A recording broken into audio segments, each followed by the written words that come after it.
আপনারা দেখছেন এসবি টিভির বিশেষ সংবাদ।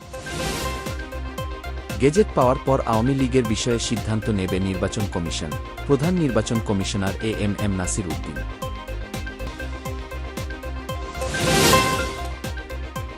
বিএসএফ যে ৭৮ জনকে ফেলে রেখে গেছে সুন্দরবনের বাংলাদেশ অংশে, তাদের মধ্যে ৭৫ জন বাংলাদেশি এবং ৩ জন ভারতীয় নাগরিক। নতুন সংবিধান প্রণয়নে ২ থেকে ৩ বছর সময় লাগতে পারে বলে মনে করেন অন্তর্বর্তী সরকারের আইন উপদেষ্টা অধ্যাপক আসিফ নজরুল।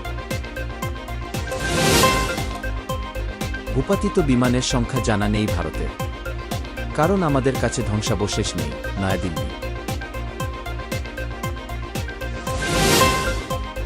কাতারের রাজপরিবারের কাছ থেকে একটি বিলাসবহুল উড়োজাহাজ উপহার হিসেবে নিতে যাচ্ছেন যুক্তরাষ্ট্রের প্রেসিডেন্ট ডোনাল্ড ট্রাম্প, মার্কিন গণমাধ্যম।